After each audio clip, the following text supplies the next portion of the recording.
Kamu kenapa? Lagi-lagi Pak Arya bertanya. Gue memilih diam dan meneruskan tangis gue. Gak lama gue melihat Pak Arya pergi untuk mengambil jaket dia dan juga jaket gue. Dia membangunkan tubuh gue dan memakaikan gue jaket.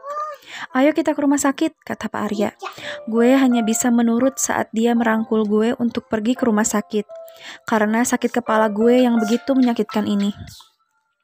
Setelah dilakukan beberapa pemeriksaan, gue cuma dibilang terlalu lelah dan juga stres, hingga menyebabkan sakit kepala. Sekarang gue sama Pak Arya lagi mengantri untuk menunggu obat di depan apotek rumah sakit. Gue masih memegangi kepala gue yang masih sedikit nyeri.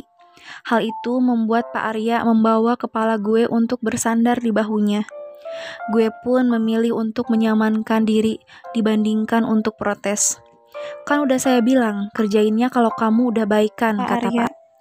Tugas dari Mas tuh susah, gak bisa sehari jadi saya harus banyak-banyak nyicil, kata gue kesel. Marah dikit aja bikin kepala gue berdenyut nyeri. Hal itu bikin gue meringis. Jangan marah melulu, jangan bikin kesel melulu, balas gue gak mau kalah. Pak Arya memilih untuk mengatupkan bibirnya sampai nama gue disebut untuk mengambil obat yang diberikan. Mau makan apa? Saya beliin. Mau yang anget dan berkuah. Bisa lebih spesifik? Tanya Pak Arya. Mau yang anget dan berkuah, isinya daging, bihun, mie, kuning, risol, tomat yang dibeli di warung Kang Asep di Bogor. Jawab gue yang membuat Pak Arya menghentikan mobilnya secara mendadak. Untung aja gak ada mobil di belakang mobil kami. Orang yang ngidam pun gak spesifik itu, kata Pak Arya sedikit kesel. Bisa aja kalau hamil anak Mas yang suka dengan segala hal yang berbau spesifik. Lagian Mas yang minta saya untuk mendeskripsikannya secara lebih spesifik, bukan? Tanya gue sarkas. Gue bisa melihat Pak Arya memijat pelipisnya yang membuat gue menyunggingkan senyum dalam hati. Kalau dia bisa ngerjain gue dengan tugas yang dia berikan, gue juga bisa ngerjain dia dengan cara lain. Pak Arya pada akhirnya menepikan mobil kami di tukang soto mie Bogor, seperti yang gue inginkan. Meskipun bukan dari warung Kang Asep. Ini jangan banyak macam-macam lagi. Yang ada saya ikut sakit kepala kalau kamu terus aneh-aneh. Pada akhirnya gue memilih untuk gak macam-macam lagi dan memakan soto yang sudah dia beli dan meminum obat yang dokter berikan. Setelahnya gue lebih memilih untuk memeluk guling di kasur, sementara Pak Arya sedang duduk bersandar di kepala ranjang dengan buku peneman tidurnya. Kalau kalian pikir buku yang Pak Arya baca adalah novel pengantar tidur, kalian salah. Dia membaca buku tentang pola perilaku kesehatan sebagai bacaan tidurnya kali ini. Dan gue yakin itu buku full English. Mas gak pusing apa? Tanya gue bingung.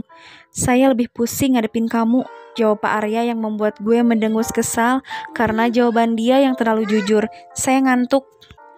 Ya udah tidur, tapi gak bisa tidur. Terus kamu mau saya tidurin?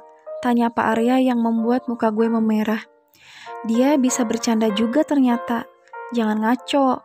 Terus mau kamu apa? Tanya Pak Arya sambil menutup buku yang ada di tangannya. Kayaknya gue udah ganggu dia. Udah terusin aja bacanya, ucap gue pada akhirnya sambil membalikkan tubuh gue untuk membelakangi Pak Arya.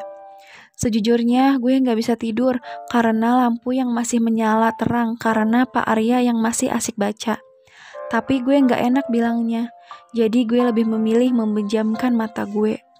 Pak Arya menarik guling yang ada di pelukan gue dan melemparnya ke lantai, sebelum membalik tubuh gue untuk menghadap ke arah dia. Kamu mau apa sekarang? Tanya Pak Arya di depan muka gue. Hal itu membuat gue bisa merasakan hembusan napasnya yang wangi mint khas membersih mulut yang ia gunakan. Mau tidur? Cicit gue karena posisi wajah Pak Arya semakin dekat sama wajah gue.